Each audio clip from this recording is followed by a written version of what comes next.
Buenas tardes a todos los oyentes y participantes. Muchas gracias por atendernos y unirse a este debate que va a tener lugar, dirigido por don Enrique Vaca, que es catedrático de psiquiatría y es miembro de la Academia Europea de Ciencias y Artes. La Academia viene realizando un conjunto de actividades en este sentido sobre diversos temas y hoy nos toca un tema de especial preocupación y especial interés, que es el tema de la enfermedad mental hoy. Sobre este asunto podrán ustedes participar y entonces va a ser doña Rosario Arce la que va a actuar como moderadora y yo como miembro de la academia únicamente les indico a ustedes que esto será grabado y podrán ustedes también consultarlo en la web de la Academia de Ciencias y Artes eh, Europea, que tiene su sección nacional en Madrid y que tiene nuestra página web también. Así que sin más, doy la palabra a doña Rosario Arce para que comience con la presentación del invitado, don Enrique Vaca. Muchas gracias por su atención.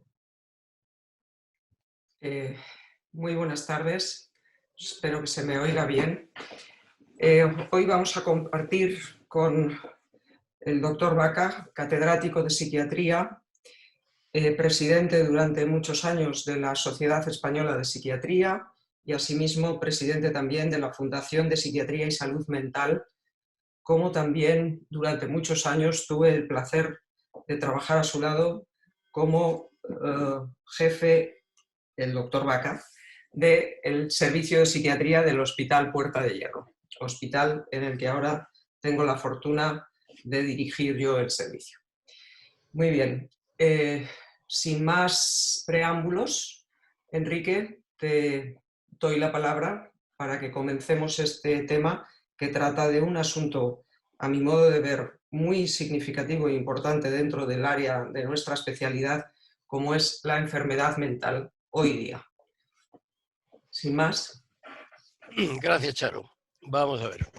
Yo he pensado y dado el número de participantes que estamos, me reafirmo más en mi posición de no hacer una conferencia al uso, sino plantear una serie de puntos importantes que nos permitan conceptualizar un poquito el tema de que vamos a tratar, que es un tema amplísimo, como es natural, es inútil pretender agotarlo en un tiempo razonable de exposición, y poder dar paso a lo que me parece que puede ser más interesante, que es un diálogo con los participantes aclarando, digamos, las cosas que merezcan a su juicio ser aclaradas. No voy a hacer una exposición técnica, por tanto no voy a entrar en detalles estrictamente, digamos, psiquiátricos, porque me parece además que no es la ocasión, pero si después en el curso del coloquio alguien tiene algún tipo de pregunta específicamente técnica, pues intentaremos responderla en la medida de lo posible. Vamos a ver. Yo pienso que vamos a dividir la exposición en 4 puntos, 4 focos. Y esos 4 focos lo vamos a ver si los podemos sintetizar lo más posible. El primer foco es el foco de situarnos en el tiempo y en la historia acerca de qué es la enfermedad mental y qué ha significado para la humanidad. El segundo es ver cuáles han sido las grandes polémicas. Este va a ser tremendamente resumido porque las polémicas han sido múltiples y muchas veces redundantes y otras veces, pues, digamos, estrafalarias. El tercero es cómo se puede ver ahora la enfermedad mental en la naturaleza, insertada en lo que sabemos acerca del funcionamiento del ser humano. Pero no olvidemos que la enfermedad mental es la enfermedad humana por excelencia. Hay investigadores que intentan encontrar modelos animales de la enfermedad mental, pero los modelos animales de la enfermedad mental nunca son completos, son modelos bioquímicos que son muy útiles, tremendamente útiles, pero no pueden representar. Es decir, es difícil pensar que un gato pueda tener esquizofrenia o que un perro pueda tener delirios. Hay algunos que lo soportan. Baruch, que es un psiquiatra francés, se dedicó mucho a lo que él llamaba la psiquiatría animal, pero en fin, no yéndonos por la periferia, digamos que la definición o lo más importante de la enfermedad mental es que es humana, Y por último, veremos muy brevemente algunos de los problemas sociales que se asocian al concepto de enfermedad mental históricamente, a partir fundamentalmente de finales del 19 y principios del 20. Como son todos los problemas legales, no se olviden ustedes que la enfermedad mental ha estado muy ligada a la medicina legal, incluso en principio los docentes de psiquiatría no eran tales, estoy hablando de principios del siglo XX, sino que eran, incluso en España, avanzado el siglo XX, pertenecía a la disciplina de medicina legal, y ver en dos partes que han sido los grandes campos de batalla que siguen siendo, que es la responsabilidad penal y la capacidad, es decir, la versión penal y civil de lo que podríamos llamar la autonomía personal del sujeto. Y después hablaremos por último también en ese punto un párrafo sobre el tema del estigma de las enfermedades mentales, que saben ustedes que tiene una repercusión social muy importante. Pues bien, vamos a ver. La enfermedad mental, vamos a decir primero una cosa que quede clara, después si es necesario discutimos. No es una metáfora, ni es un invento, ni es un conto, es un hecho. Es un hecho. Es un hecho que tiene unas características específicas que se manifiesta fundamentalmente a través de fenómenos, es decir, a través de los contenidos de conciencia del enfermo. La enfermedad mental tiene muy pocos signos. En medicina saben ustedes que los signos son las cosas que se pueden medir. Un signo es la temperatura o el número de leucocitos. Y tiene mucho de síntomas. Los síntomas son los fenómenos de conciencia que el sujeto expresa. El dolor es un síntoma. Todavía no se ha inventado con un dolorímetro, por muchas escalas de medición del dolor que se quiera, no hay un dolorímetro que nos diga el dolor está en 27 o en 32 y el umbral está en tal o en tal cual. Por tanto, es una de las primeras características, que es una actividad médica con pocos signos y con muchos síntomas. Pues bien, su presencia está en los albores de la humanidad. Esto que les voy a citar es un tópico que la mayoría de ustedes lo conocen perfectamente, incluso mejor que yo. 1500 años antes de Cristo, Papilo de Eber, pues se habla de la melancolía, claramente. Egipto, insisto, hace 3700 años. 1000 años después,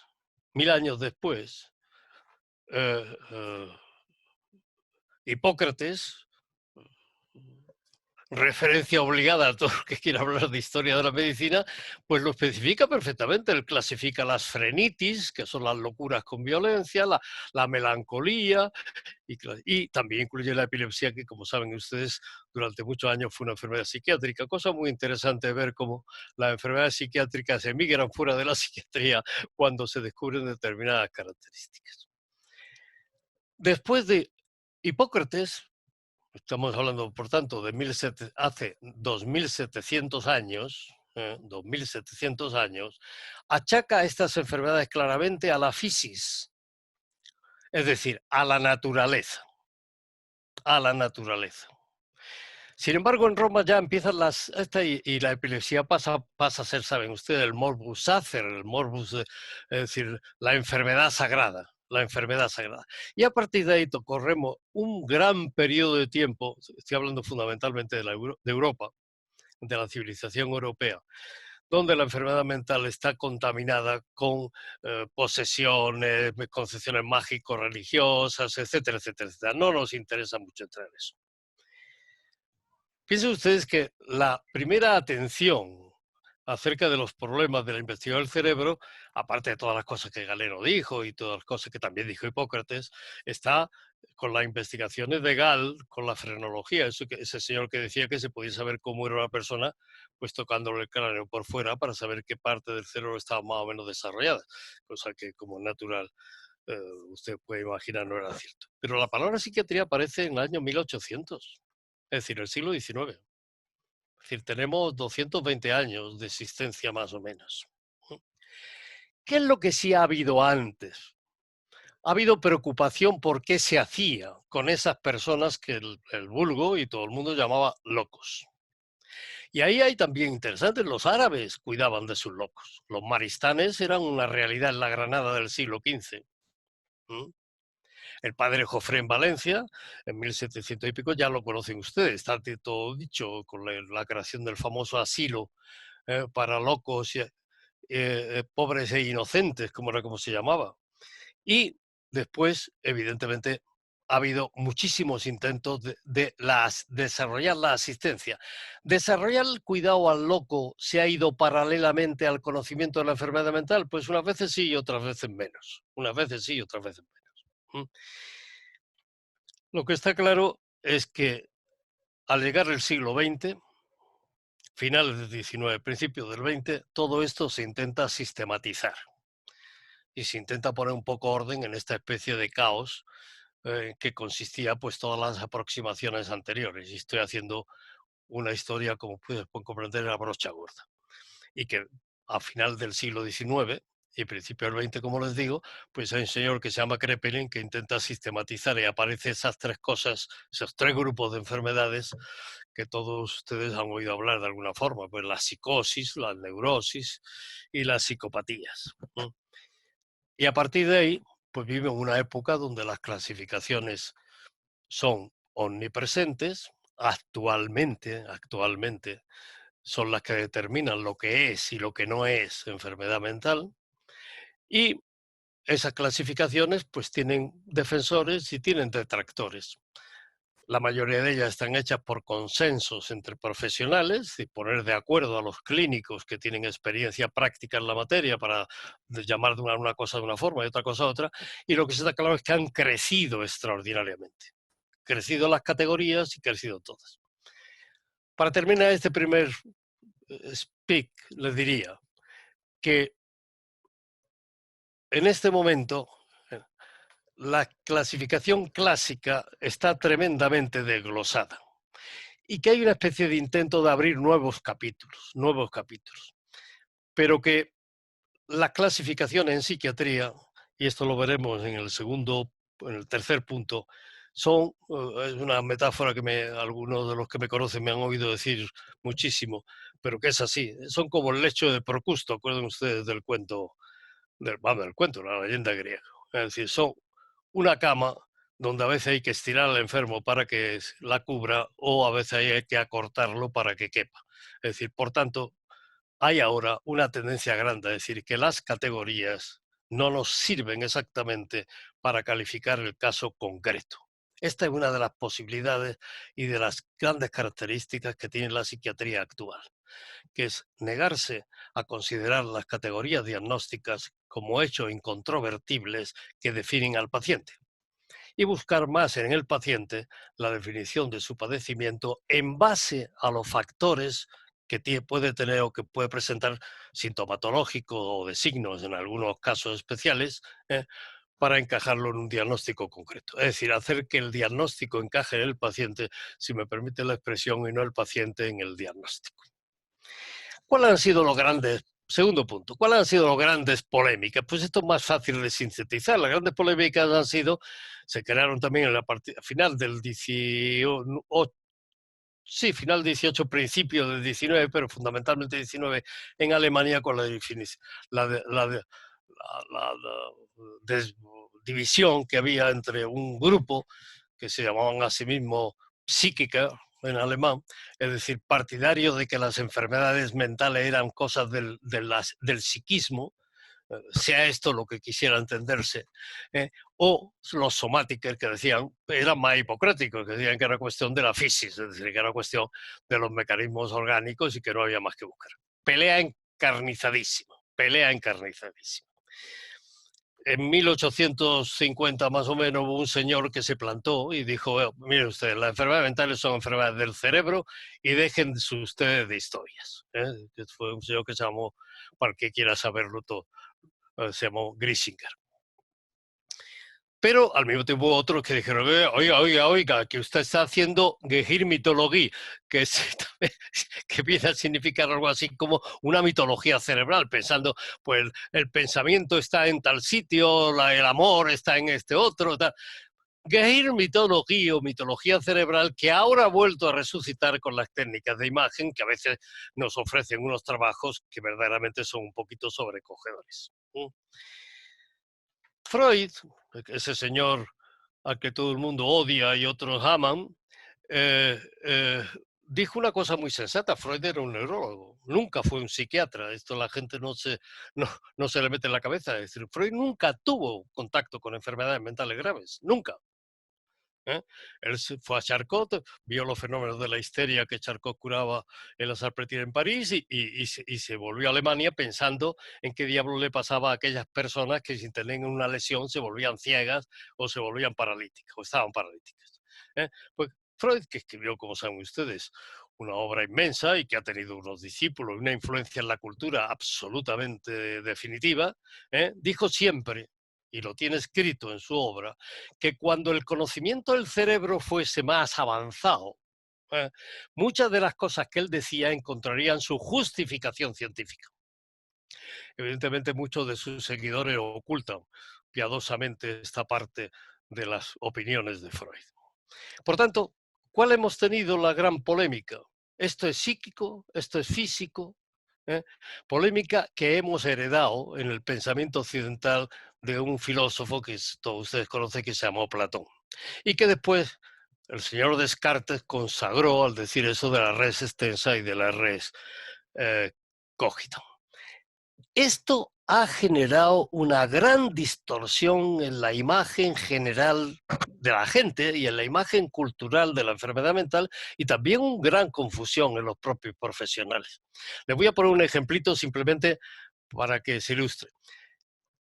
En Alemania, gran cuna de la psiquiatría moderna, esto hay que decírselo, gran cuna de la psiquiatría moderna, de la psiquiatría clínica moderna, todavía hay servicios e institutos que se llaman Seelische Gesundheit, es decir, que se llaman salud del alma. Por Seele, saben ustedes qué es alma, y hay muchos tratados que se llaman Geisteskrankheiten, o muchos hospitales, es decir, hospitales del espíritu, enfermedades del espíritu. Geist, saben ustedes qué es espíritu, y Seele es alma. Es decir, que se conservan esas denominaciones. Esto en este momento, no es sostenible. Y entramos en el tercer punto, que es el que a mí me interesa más ilustrar. Les podía decir como, por ejemplo, ante esto ya se levantó otro psiquiatra en los años 30.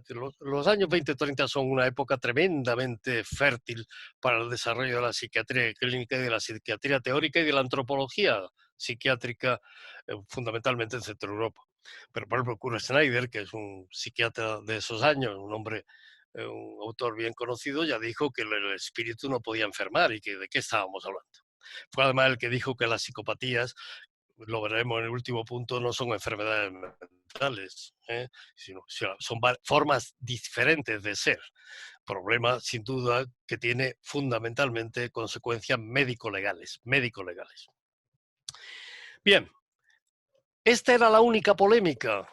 Es decir, esto es espíritu, esto es cuerpo, esto es decir, desde el cartesianismo más riguroso o del platonismo, del neoplatonismo más claro. No, surgió un tercer elemento en esa polémica, que es la sociedad. Y fundamentalmente por influencia indirecta del pensamiento hegeliano y marxista, se introdujo que la enfermedad mental estaba causada por alteraciones en el grupo social donde el paciente vive, en el cual el paciente sería algo así como una especie de chivo expiatorio designado que personaliza en sí todas las contradicciones y todas las locuras que tiene el grupo. Hay una película de los años, me parece que eran 60, pero no me hagan mucho caso, yo con las fechas soy muy, muy malo, que es Family Life, algunos de los gente de mi edad la habrá visto, donde era la historia de una esquizofrénica que se presentaba como su enfermedad como consecuencia de las absolutas barbaridades dinámicas que existían en la familia en la cual vivía y de la cual procedía. Es decir, por tanto, hubo un tercer puesto, que es la sociogénesis de la enfermedad mental. Aquí ya no se discutía si eran lo psíquico o lo somático, sino era lo social. Esto hizo que un psiquiatra americano, Los americanos son tremendamente útiles, los anglosajones son más los americanos que los ingleses. Son tremendamente hábiles en importar ideas de Europa, transformarlas y devolverlas. Y Europa es tremendamente hábil en tragarse las ideas de vuelta sin preguntarse de dónde vienen. Pero este es otro tema que nos llevaría a otros caminos. Pues un señor que se llama Engel inventó ese modelo tan moderno, tan que todo el mundo repite como un loro, de lo biopsicosocial, que es un pastiche, que es lo biopsicosocial, una mezcla de lo social, lo espiritual, el alma, el espíritu, el cuerpo, el cerebro y no se sabe más qué. Todo esto no es sostenible en los momentos actuales desde un punto de vista razonable. Y de los datos. Las teorías persisten, hay una orientación sistémica que sigue insistiendo en que la génesis de las enfermedades mentales está en las dinámicas familiares. El psicoanálisis sigue insistiendo. El psicoanálisis sigue insistiendo en que son, digamos, toda la evolución traumática infantil en base a la forma como se elabora el complejo de Edipo, que están en la génesis de la enfermedad mental. Es decir, todo eso sigue existiendo. Pero llega un momento en que eso, pues, bien, las creencias están por encima. Yo siempre digo que las creencias son metarracionales y el mundo de las creencias es muy respetable, pero no podemos sostenerlo con vistas a los datos. Y esto después, si queremos, lo podemos discutir. ¿Qué es lo que nos dicen los datos ahora? Los datos nos dicen una cosa importante. El ser humano somos una especie animal, eso que tanto nos gusta ahora de la especiación, que tenemos un genoma propio y que tenemos también la necesidad de desarrollarnos en un ambiente propio. Sin genética humana no hay ser humano, no hay cerebro humano, no hay fisis humana. Sin ambiente humano tampoco hay ser humano. Las experiencias del 17 y 18 y del 19 con los niños lobos, la experiencia de los orfanatos holandeses conqueridos después de la Segunda Guerra Mundial, etcétera, etcétera, han demostrado datos para eso. Y la experiencia de algunos psicólogos evolucionistas americanos, sobre todo aquella famosa pareja que crió un bonobo que nació el mismo día de su hijo, junto con una hija, o no me acuerdo de qué era, que los crió juntos, se da cuenta que sin genética humana el ambiente humano no produce un ser humano. Es decir, ni el ambiente es suficiente, ni la genética es suficiente. Por tanto, tenemos que ir a una concepción donde genética y ambiente, es decir, aspectos derivados exclusivamente de la evolución física y por tanto de la desarrollo y maduración cerebral, y aspectos relacionados con el hábitat emocional, personal, físico en que el sujeto se desarrolla, son absolutamente imprescindibles. El mito del buen salvaje de Rousseau no es posible. El buen salvaje Rousseau, ese niño abandonado, no habría aprendido a hablar nunca. No digo ya conocer a Dios, como decía Rousseau, sino a ser un ser humano. Esto hace que la psiquiatría y la enfermedad mental tenga que ver ambas cosas. Ambas cosas. Y cualquier posición doctrinal que mutile alguna de esas perspectivas, pues no es real. No es real.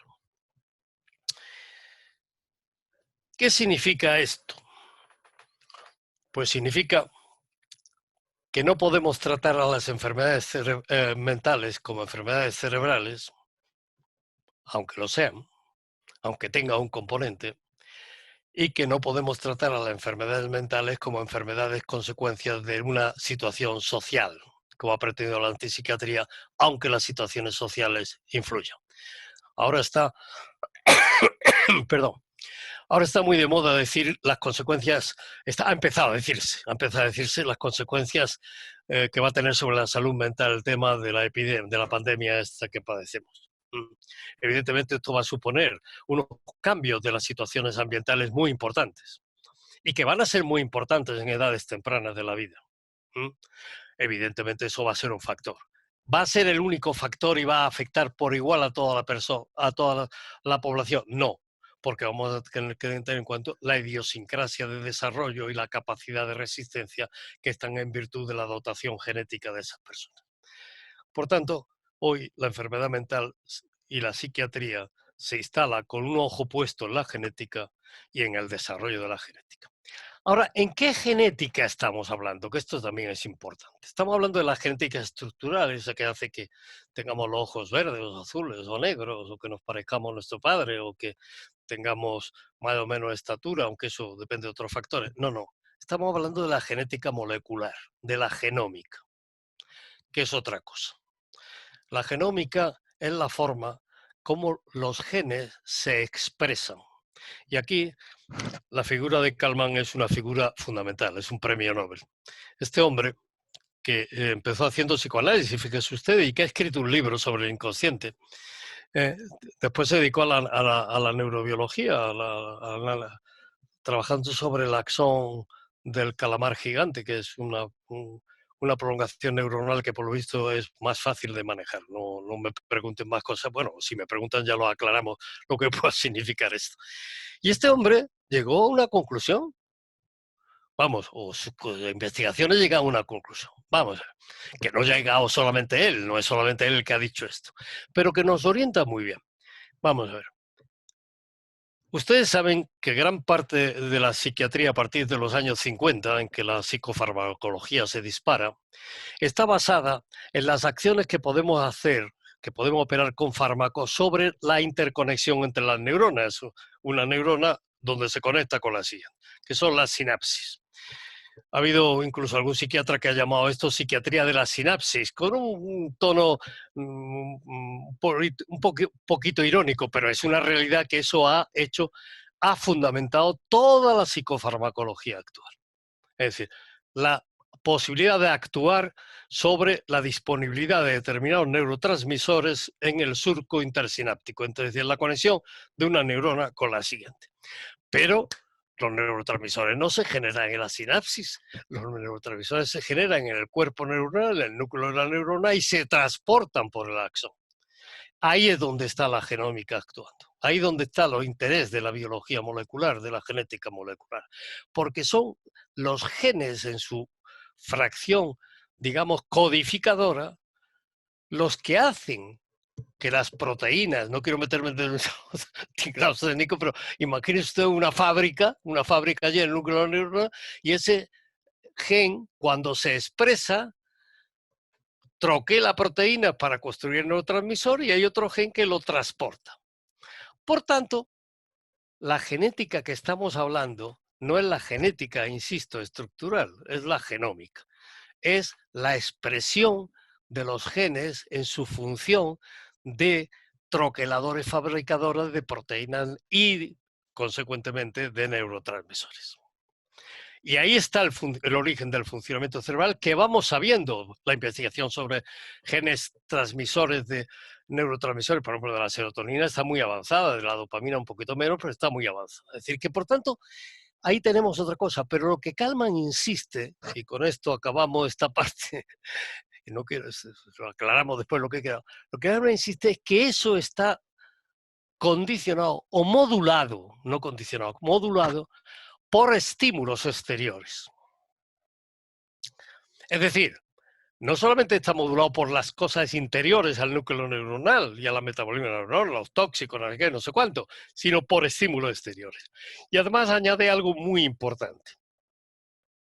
Dice, la codificación de los neurotransmisores, la expresión génica que codifica el neurotransmisor y que lo transporta, puede estar influido según el sentido que para el sujeto tiene el estímulo ambiental. Esto es una concepción muy arriesgada, pero tremendamente. Es un salto de gigantes, porque sería algo así como explicar cuál es realmente eso que Descartes decía, donde se unía la res extensa y la res cogita, que ustedes saben que él creía que era la glándula pineal, esa cosita que hay en la base del cerebro. Es decir, significaría esto que los neurotransmisores que estamos codificando todos nuestros cerebros de los que estamos aquí son distintos del tipo de estímulo que estamos recibiendo. Y ese estímulo está en función de la individualidad del sujeto, es decir, de la historia y de la construcción de esa personalidad que nos caracteriza y que nos individualiza.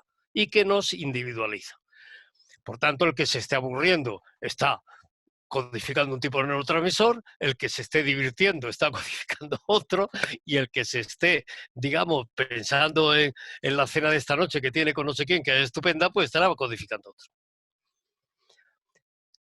¿Esto a qué ha llevado? No ha llevado, pero fundamenta una corriente que aparece fuera, porque muchas veces las corrientes por donde van las cosas aparecen fuera y después se integra, que es lo que en los años 90 empezó a hablarse de medicina personalizada desde el punto de vista estrictamente fisiológico. La medicina personalizada lo que intenta decir es que la fisiología de cada cual es tan sui generis, tan individual, que necesita un tratamiento específico para eso y que no se puede hacer medicina, digamos, por grupo. Volvemos a lo antes de las categorías y de la necesidad de salir del lecho de Procusto.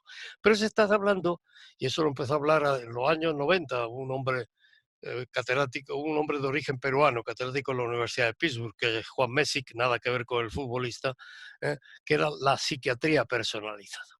Es decir, ¿hasta qué punto la individualidad del sujeto, su historia, su récit vie, como diría un sociólogo francés, la personalidad que ha construido y su sistema de valores es importante en el funcionamiento de su cerebro, en el cual hay elementos estructurales sin duda que son preexistentes.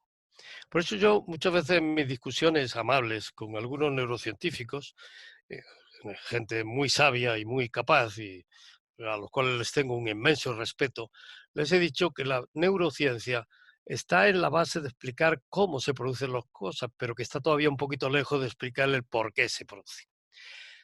Alguien ha dicho, lo dijeron los psiquiatras ingleses, que son muy prácticos, en un congreso importante que tuvo lugar en Australia hace unos años, que lo mismo que se ha codificado el genoma, había que codificar el ambioma. Es decir, había que hacer una codificación de todos los elementos ambientales con la repercusión. Eso es muy difícil. Se ha intentado con eso que se llamaba los acontecimientos vitales de Olmer y Rae, y se ha intentado hacer una cosa, ver cómo determinado, pero la respuesta idiosincrática individual sigue persistiendo. Por tanto, un psiquiatra, la enfermedad mental es una cuestión del sujeto, del individuo, y un psiquiatra, si me permiten este resumen un poco abusivo, es siempre un médico de sujetos. Un médico de sujetos.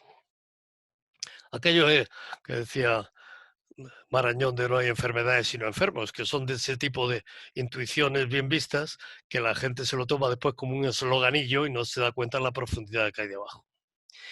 Último punto. Y no quiero tardar más de 5 minutos más. Vamos a ver, porque se trata de lanzar cosas a poder discutir. ¿Cuáles han sido los problemas sociales que más ha preocupado a la psiquiatría y que más esto? Uno, insisto, el problema médico-legal. La psiquiatría alemana también de los años, de finales del siglo XIX y sobre todo de principios de los primeros 50 años del siglo XX hasta después de la Segunda Guerra Mundial, hasta la Segunda Guerra Mundial, estuvo muy dedicada a este tema. ¿Cuál era el tema? ¿Son los enfermos mentales responsables? Fíjense bien que no digo imputables, porque la imputabilidad no es un concepto médico, ni un concepto médico legal, es un concepto judicial. El que determina la imputabilidad es un tribunal. Y por tanto la imputabilidad es un concepto de justicia, no es un concepto de legalidad, aspecto este que muchas veces la gente se lo olvida. De justicia me refiero de legislación, es decir, un concepto legislativo, no un concepto legal. Pero bien, este era un tema. ¿Cómo está eso ahora para sintetizarlo? Después, si a alguien le interesa, lo discutimos. Pues está muy claro, está muy claro. La idea de que el diagnóstico de una enfermedad mental modifica la responsabilidad de la persona concreta es una idea falsa y equivocada. La Sociedad Española de Psiquiatría y la Fundación ahora mismo se han interrumpido porque falleció desgraciadamente el alma de esto, que era Antonio Medina, el catedrático de psiquiatría de Córdoba, una excelente persona, y que era el que lo había puesto en marcha y lo dirigió. Celebraba todos los años, Charo ha ido muchas veces la doctora de Arce, ha ido muchas veces a esas reuniones, una reunión entre psiquiatras y magistrados de tribunales superiores de justicia de las distintas comunidades del Tribunal Supremo y del Consejo General Judicial sobre temas médicos. Y siempre salía lo mismo. Es decir, la idea de que un diagnóstico signifique irresponsabilidad no es real. La irresponsabilidad se produce si un fenómeno psicopatológico concreto y diagnosticado en ese momento está activo y elimina la capacidad del sujeto de saber lo que está bien y lo que está mal y el control del sujeto sobre sí mismo. Pero un diagnóstico no significa nada de eso. Y además hay otra cosa, un diagnóstico de psicosis, que son donde está fundamentalmente esto, la esquizofrenia y lo que se ha llamado el trastorno bipolar, no dice nada acerca de la personalidad del sujeto. Les puedo asegurar que he visto muchos esquizofrénicos en mi vida y muchos trastornos bipolares, y no hay dos iguales. Es decir, un señor puede ser esquizofrénico y puede ser un esquizofrénico, si me permiten, permítanme la banalización y un poco, perdónenme lo poco técnico de lo que voy a decir, puede ser una excelente persona que tiene una enfermedad que es la esquizofrenia, incluso que tiene delirios, incluso que se asusta con los delirios, incluso que se aterra con los delirios, incluso que hace conductas extrañas por causa de los delirios, y ser una excelente persona. Y hay otros que pueden ser malos. Una psicoanalista y marxista francesa, Julia Kristeva, que es una personalidad que piensa bien, dijo algo que a mí me impactó mucho, lo dijo hace unos 30 años, una cosa así, unos 20 años, que dijo, es que la posmodernidad se ha olvidado de que la maldad existe. Esto es una cosa que ha contaminado mucho la imagen popular de la enfermedad mental. Hay mucha gente que cuando hay un crimen espantoso, una situación horrible, dice, tiene que estar loco. No, mire usted, no. Estar loco es una cosa mucho más respetable. No. Puede ser que simplemente sea malo. Sé que a muchos esto les sonará un tufillo raro. Pues no se equivoquen. No se equivoquen. Por eso he citado a Julia Kristeva, que es una pensadora absolutamente nada sospechosa de ese tipo de tufillos. Es que la maldad, aunque la posmodernidad se haya olvidado de eso, existe. Existe. Por tanto, no todo fenómeno raro, extraño, espantoso, lo provoca un loco. No. Lo provocan seres humanos normales, estadísticamente no sé si llamarles normales, pero estructuralmente normales, que lo hacen porque quieren. Y el segundo aspecto ha sido la incapacidad. De esto no les voy a hablar. Podemos discutir de ustedes si les parezca algún aspecto concreto, pero me parece que un asunto tiene poco tal. Evidentemente hay muchas personas a las cuales la progresión de su enfermedad mental les inhabilita. ¿Qué es lo que inhabilita de la enfermedad mental? Pues la falta de contacto con la realidad y el aumento de la impulsividad. Henriet, que era otro psiquiatra francés muy sabio, dijo que el problema de la enfermedad mental en cuanto a su responsabilidad, a su incapacidad, era un problema de libertad. Es decir, que la enfermedad mental suponía una pérdida de la libertad del sujeto para poder operar como operamos el resto de gente que presumiblemente no estamos enfermos mentales. A mí me parece una buena definición. Cuando lo he dicho en algún sitio me han criticado, la libertad, eso es un concepto, tal, bueno, pero puede ser operativo, puede ser operativo.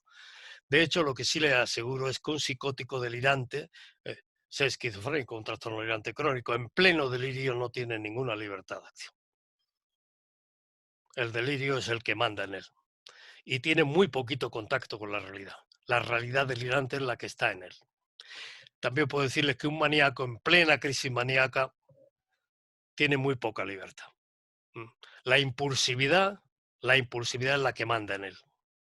Y en los casos esas que se llaman técnicamente manías disfóricas, que a doña Rosario le gustan mucho, entonces es la irritabilidad la que manda sobre cualquier otra cosa. Y les puedo asegurar que esto existe en la realidad, se ve, todos los días lo vemos. Y termino. ¿Y la política? ¿Qué ha pasado con la ideología y la política? Ah, queridos amigos, pues ahí ha estado, digamos, el gran problema muchas veces de la psiquiatría. Me van a permitir que me levante porque les voy a dar un ejemplo por si acaso ustedes quieren profundizar en ese tema o seguimos hablando de él en el coloquio. Un segundo.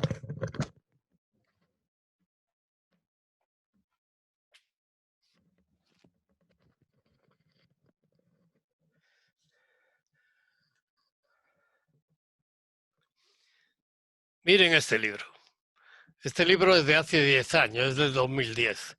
Es una síntesis un poco periodística, pero maravillosa, ¿eh?, de todo lo que la política ha intentado hacer con la psiquiatría. No sé si saben que yo copresidí la Comisión de Ética de la Asociación Mundial de Psiquiatría junto con un griego, una persona entrañable y encantadora. No me cogió la época donde en el Congreso de Hawái la Asociación Mundial de Psiquiatría decidió expulsar a la Unión Soviética por el uso de la psiquiatría en la confinación, en el confinamiento y en el castigo de disidentes, basándose en un tipo de razonamiento pues un poco peregrino, vamos, que curiosamente en el Occidente el marxismo utilizaba el mismo, pero al contrario, que era decir, como la sociedad soviética era una sociedad perfecta y la psiquiatría, las enfermedades mentales las producían las sociedades imperfectas, pues estos señores que eran disidentes tenían que ser necesariamente enfermos mentales, aunque ustedes ya hayan visto la contradicción del razonamiento. Pero bien, la Asociación Mundial de Psiquiatría decidió en Hawái que la sociedad de psiquiatría soviéticas no podían pertenecer a la sociedad mundial, pero después sí me tocó un poquito la secuela de todos los problemas que se dieron en Abu Ghraib con las torturas de la CIA, cuando lo que la CIA llamó interrogatorios ampliados, que es una forma eufemística de llamar a barbaridades. Y también ahí yo ya no estaba, estuve en intermedio de eso, pues las declaraciones que se sucedieron en Madrid, en Venecia, en muchos sitios. Hay muchas declaraciones sobre los comportamientos éticos de los psiquiatras en el sentido de no intervenir en determinadas acciones. Pero no hay duda de que la psiquiatría ha sido también un objetivo de la ideología y se ha intentado ideologizar. No lo dejo ahí, pues tampoco es este el motivo de la... Hoy está la psiquiatría ideologizada, pues sigue habiendo reductos, pero la verdad es que menos. ¿Por qué? Porque se están imponiendo los hechos. Se están imponiendo los hechos y la psiquiatría, no se olviden ustedes que en definitiva es una actividad clínica y los clínicos nos caracterizamos fundamentalmente por tener que enfrentarnos día a día con el hecho concreto y desnudo de la gente que se llama Antonio López Pérez y que sufre. Y esto hace que las teorizaciones sirvan, porque sirven de contexto, pero la realidad de la necesidad de apoyo, ayuda, tratamiento, etcétera. Y verán ustedes que no he dicho ni una palabra de la psicofarmacología. Y no lo he dicho porque, para no alargarnos, he mencionado solamente eso de la psiquiatría de la sinapsis, pero imagino que a ustedes les interesa mucho saber qué diablos es eso de cómo un fármaco puede cambiar el estado de ánimo, que lo cambia. Y si hay alguna pregunta respecto a esto, aunque creo ver que entre nuestros contertulios hay alguien que de esto sabe mucho más que yo. Pero en fin, con esto termino y que doña Rosario me dé paso a la gente, a las preguntas y yo les contestaré en la medida de hasta donde llegue, hasta donde llegue. Muchísimas gracias.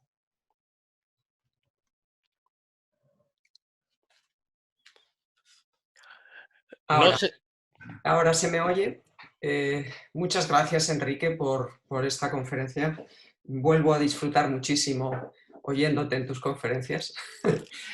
Vamos a ver. Es posible que tengamos algún problema, al menos personalmente, para detectar a las personas que quieran hacer una pregunta, y hemos decidido en ese sentido, los organizadores técnicos, que simplemente aquellas personas que quieran realizar la pregunta, digamos, se hagan pongan su audio en alto y comuniquen que quieren hablar y los organizadores les darán paso para las preguntas.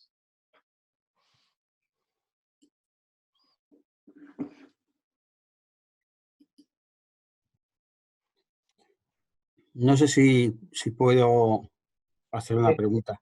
Luis Fernando Alguacil, ¿sí? Sí, Estupendo, adelante. muchas gracias. Bueno, agradecido por esta charla que ha sido muy interesante. Yo quería hacer una pregunta a raíz de este tema que ha tocado usted sobre la libertad en la enfermedad mental, en concreto en relación con las adicciones. ¿Se puede considerar, según su juicio, a un adicto a una sustancia, una persona mermada significativamente en su libertad de tal forma que se le pueda eximir por cometer un acto que esté, digámoslo así, indicando que es una persona mala, como ha dicho anteriormente? Es decir, ¿hasta qué punto el adicto puede llegar a ser malo o no lo es y está absolutamente mermado en su libertad de actuación? Muchísimas gracias. Sí, es una pregunta muy interesante. Y además se puede contestar. Aquí, fíjese, la personalización es absolutamente imprescindible. Se puede contestar, digamos, viendo la génesis del problema. Vamos a ver. La mayoría de las veces, el contacto con las drogas adictivas, estoy hablando de drogas duras, fundamentalmente de los opiáceos, que es donde están los problemas serios, la heroína, porque la cocaína y los alucinógenos plantean otro tipo de problema, a la larga igual, pero plantean otro tipo de problemas de inicio. Es siempre la curiosidad o la diversión o lo que sea. En esos momentos, el sujeto que toma contacto con la droga lo está haciendo porque quiere. Podemos encontrar circunstancias explicativas y comprensivas, pero no justificativas. Podemos encontrar que es un adolescente, que lo han inducido, que lo han tenido amigos, lo que ustedes quieran. Por tanto, eso es la toxicomanía o la adicción, como queramos llamarlo, pasa igual con el alcohol. Es un proceso en el cual uno se mete. ¿Tiene conciencia el sujeto clara y, por tanto, de dónde se mete y, por tanto, es totalmente responsable de lo que ha hecho? Pues probablemente no. Aquí hay un concepto que es importante, que es el de grados de libertad. Muchas veces la libertad no la planteamos como si fuese una cuestión del todo o nada, del on-off. No, no. La libertad son grados de libertad. Evidentemente, si nos vamos al extremo opuesto, y nos encontramos con un adicto ya absolutamente, con esto que vulgarmente se llama un junkie, es decir, una persona totalmente dependiente, el grado de libertad que el sujeto tiene para despegarse del consumo es muy poco. Es muy poco. Dice, ¿qué hacemos con las acciones que ese sujeto hace, digamos, en la búsqueda de ese tóxico que necesita? También aquí hay grados de libertad. Yo le puedo decir una cosa, es muy difícil justificar acciones tremendas, muy tremendas, solamente en base a la necesidad del tóxico. Muy difícil, se puede. Hay casos, los hay. Pero por eso hay que examinar caso a caso. Pero quédese con esta idea. El grado de libertad en relación al tóxico al principio es total. El grado de libertad en relación a la elección de tomar el tóxico pues puede estar matizado, insisto, porque se han querido 12 años, porque se lo han dicho, porque lo que sea. El grado de libertad del toxicómano ya institucionalizado, que tiene un síndrome de abstinencia brutal, como no lo tome, está muy disminuido. El grado de libertad del toxicómano intoxicado, en plena, aunque pues, con los opiáceos generalmente queda en una situación de inactividad, pero por ejemplo con la cocaína no. La cocaína provoca una irritabilidad a veces absolutamente extraordinaria. Es decir, la cocaína puede provocar agresiones muy duras. ¿Puede estar limitada su libertad por el efecto de la cocaína? Sin duda que sí. Sin duda que sí. Pero habría que juzgarlo en cada caso. En cuyo caso, la idea de que el toxicómano es simplemente un vicioso es simplista. Es muy simplista. La idea de que el toxicómano es absolutamente irresponsable de todo lo que hace, pues también es simplista. Esta es la dificultad y la tremenda problema que tenemos las conductas humanas, que no son blancas o negras. Gracias. Francisco López Muñoz. ¿Me oís bien? Sí. Perfectamente, Paco. Nada, pues yo felicitarte enormemente, Enrique, por tu clarividente exposición. Nos has comentado que no ibas a hablar de los psicofármacos, pues yo irremediablemente te tengo que preguntar. Y te tengo que preguntar tu opinión por el futuro de la psicofarmacología. Todos sabemos que el gran boom de los psicofármacos fue la década de los 50 del pasado siglo, la revolución de la psicofarmacología con la introducción clínica de la clorpromacina y el haloperidol y muchas otras sustancias, que luego hubo un periodo de tiempo en el cual no hubo avances significativos hasta la década de los 80, donde vinieron todos los psicofármacos, digamos, más modernos, mucho mejor tolerados que los antiguos, pero llevamos como 15 años en los que no hay avances sustantivos en el ámbito de la psicofarmacología.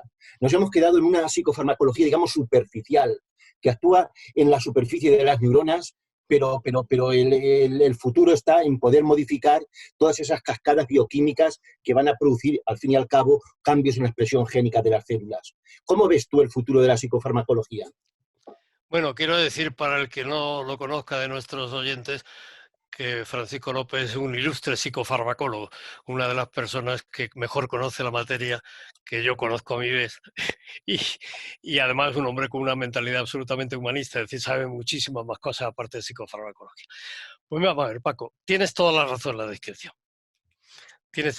Incluso tú sabes que la década de los 70-80 significó la aparición de auténticos, como dicen los de marketing, blockbusters.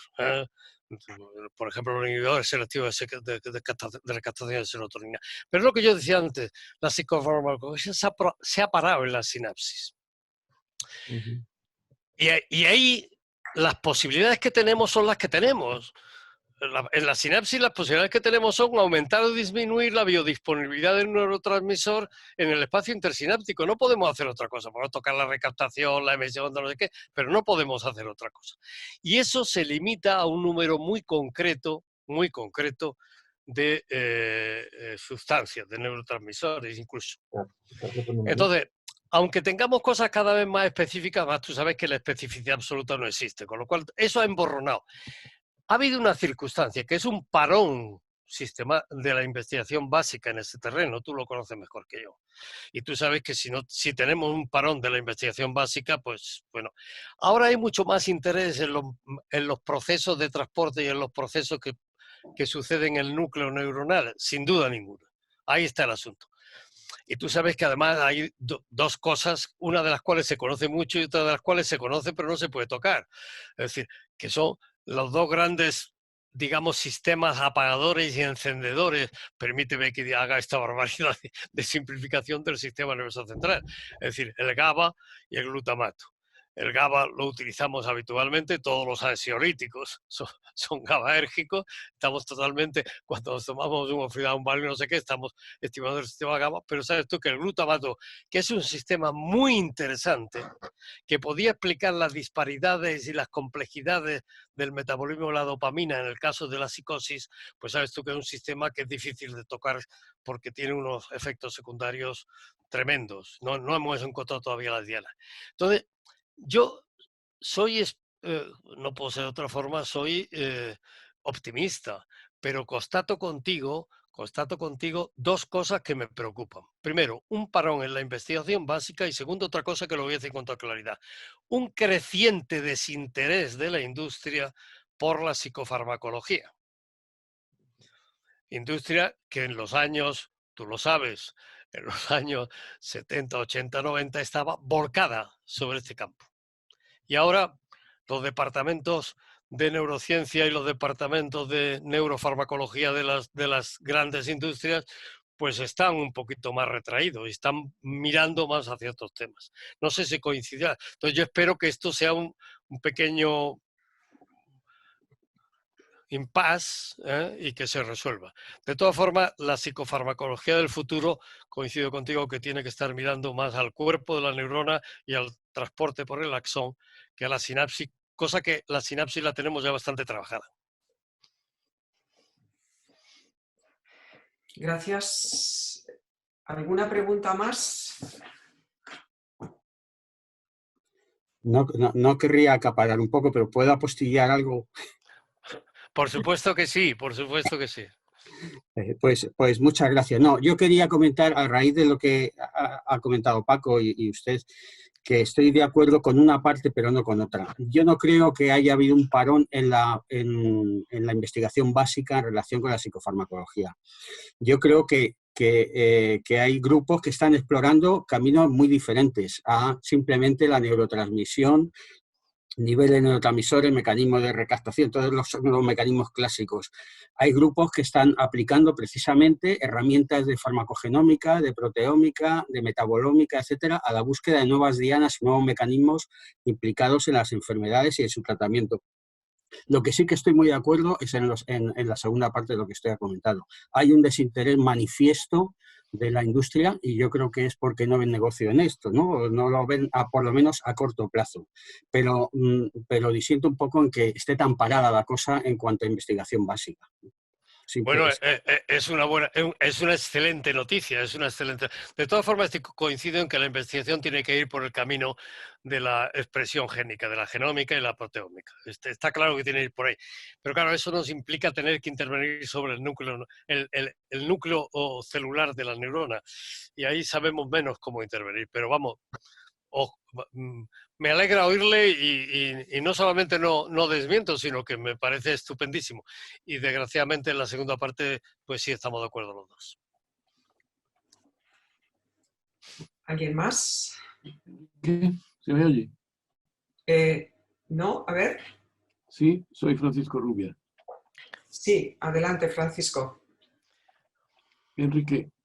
Dime, bueno, Paco. En primer lugar, yo me uno también al agradecimiento por tu conferencia. Yo quisiera hacerte una pregunta que siempre me ha preocupado mucho. Las enfermedades mentales, sobre todo la psicosis, son enormemente incapacitantes, ¿no?, para el sujeto. Entonces, la pregunta sería, ¿cómo es posible que la evolución no las haya eliminado? ¿Cómo? A ver, Paco, perdona, repite esto último que no te he oído bien. ¿Cómo es posible que la evolución no haya eliminado a las psicosis, que son muy incapacitantes para el sujeto? Pues fíjate, hablando de un punto, esta pregunta es tremendamente interesante, porque efectivamente son incapacitantes. No con ese destino fatal que antes se tenía. Es decir, se pueden hacer bastantes cosas. Es decir, las acciones de rehabilitación son efectivas, no son la panacea, ¿no? Es decir, la restitución ad integrum, como decían los médicos clásicos, se consigue muy difícilmente. En algunos casos, de buen pronóstico, enfermos jóvenes, un solo brote, etcétera, etcétera. Pero, y respecto a la pregunta que tú planteas, que es muy interesante, porque probablemente las enfermedades mentales son una consecuencia de la evolución. Tú acuérdate lo que el inglés que ahora me va a fallar la memoria, no voy a saber decirlo, que hablaba de... Timothy Crumb. Timothy Crow, gracias, Charo. ¿Has visto? Os dais cuenta que siempre tener a alguien al lado es importante. Timothy Crow, que él habla mucho de la alteración genética que supuso la aparición del lenguaje, en una teoría que es interesante, pero que es un poquito cogida por los pelos, insistía en esto. Es decir, que se producen enfermedades mentales graves, psicosis, por efecto de alteraciones genéticas relacionadas con la evolución. Por tanto, es posible que la evolución no nos libre de ellas.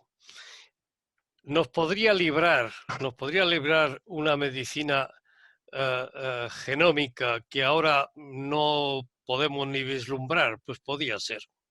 Podía librar, porque la manipulación directa de genes, eso tampoco parece que sea porque es muy poligénica y además se expresan de una forma y se expresan de otra, es decir, que ahí hay una maraña, no hay tampoco un gen candidato o unos genes candidatos claros, ni en la psicosis maníaco-depresiva, que son las dos grandes. Entonces, ojalá fuese así, pero no parece que la propia evolución de la humanidad vaya a disminuirlas. Hay un dato que tú conoces bien, Paco. Las tasas históricas que se conocen son muy estables. Son muy estables. Es decir, no varían.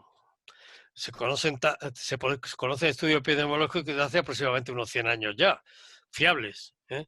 Las tasas en población general no varían, ni para la esquizofrenia y trastornos delirantes, ni para el trastorno bipolar, la antigua psicosis maníaco-depresiva. Es decir, que parece que es una cosa que está ahí, que es muy propia de la especie humana y que no cambia.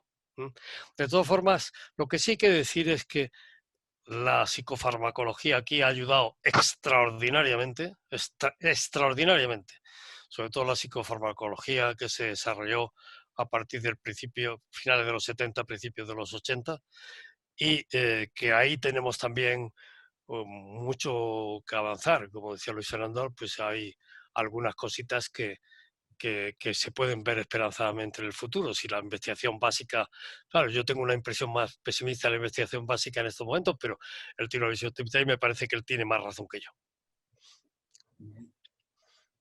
Gracias. ¿Alguien más?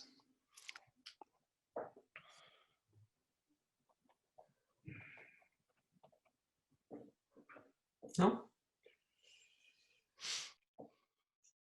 Hay un tema, me voy a permitir hacer yo misma una pregunta. Es decir, me gustaría que al principio, Enrique, has comentado el tema de las psicopatías de Schneider. ¿Me oyes? Sí, sí, perfectamente. Sí. Me gustaría que fueras un poquito más amplificador del concepto, porque socialmente es un campo que siempre, en contextos no profesionales, evidentemente, pero se asocia también a la figura del loco, a la figura del irresponsable, a la figura del que de alguna manera sufre un trastorno psiquiátrico. Entonces, esto a nosotros como profesionales nos ha también ayudado siempre en la estigmatización social. Lo que decías antes de una conducta violenta, siempre se piensa en el que ha perdido su capacidad de razonar, de pensar y que está loco, con esas palabras. Sí, que creo, si me permites, sí, vamos a ver viendo. Vamos a ver. Toda conducta violenta no significa enfermedad mental en absoluto. Es decir, la violencia y la enfermedad mental tienen poco que ver.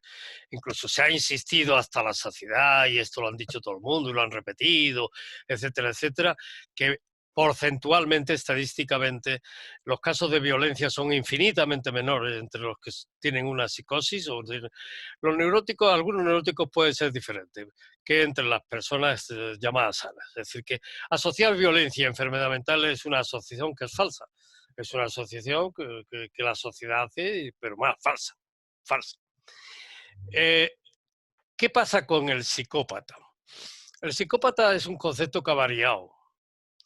Ha variado porque los psicópatas de Kurt Snyder han acabado siendo los que ahora la psiquiatría americana llama asociales o disociales, y que se configuran con esa figura casi cinematográfico-literaria del psycho americano, de la película, acordaos, American Psycho. Es decir, gente, digamos, perversa.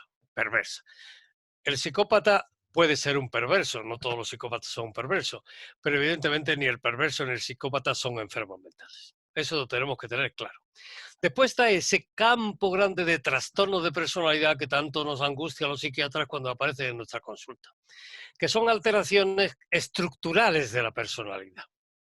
Es decir, no es una situación de conflicto interno o externo, como pasa en las neurosis, sino que es una situación estructural. Es decir, el tío está hecho así. ¿Qué es lo que decía Kurt Snyder con buena visión? Es decir, sufren y hacen sufrir a los demás. Están estructuralmente mal fabricados. ¿Cuál es el caso ahora que más guerra da a las familias? Los trastornos límites de personalidad. Que muchas veces, que es un cajón desastre, porque los trastornos límites personales muchas veces hay neurosis histérica, otras veces hay personalidad histérica, otras veces hay casi cuadros prepsicóticos, etcétera, etcétera, que ese es otro constructo junto con el trastorno por estrés postraumático, y nos estamos metiendo en cosas demasiado técnicas que tienen que ser revisados. Estas personas hacen las cosas porque quieren, pues en la mayoría de las veces hacen las cosas porque quieren, porque les gusta y porque les gusta más hacer eso que no hacer lo otro porque no quieren hacer lo otro. Es decir, la irresponsabilidad del ser humano no es una enfermedad mental, es una tara, es un déficit en el normal desarrollo de la persona, pero no es una enfermedad mental. Esto es lo único que la gente tiene que tener claro. Es decir, esa señora que están juzgando ahora, que junto con su amante se va con el marido en silla de ruedas y hace que el amante le pegue 17 puñaladas, pues será lo que ¿tiene un trastorno de personalidad? Pues muy probablemente sí. ¿Para qué nos vamos a engañar? Es perfectamente consciente de lo que hacía y quería hacerlo porque quería cogerle el dinerillo al otro, y el dinerillo al otro le importaba más que la vida del otro, sin duda ninguna. Es decir, esto es lo que la gente tiene que ver claro. Es decir, la eximente de trastorno de personalidad no opera, ni siquiera en nuestro Código Penal. Los jueces esto lo tienen muy claro, ¿eh? También hay que decirlo para que la gente se quede tranquila. Los jueces lo tienen esto muy claro, ¿eh? Pero ni siquiera en muchos casos es un atenuante. Vamos a ver si hay alguna última pregunta de alguien que quiera, y si no, y si les parece, pues entonces, si no Me hay, parece que daríamos por concluido la reunión. Francisco Rubio... No, esto es una cosa previa. Había levantado. Muy bien. Pues, ¿ninguna pregunta más?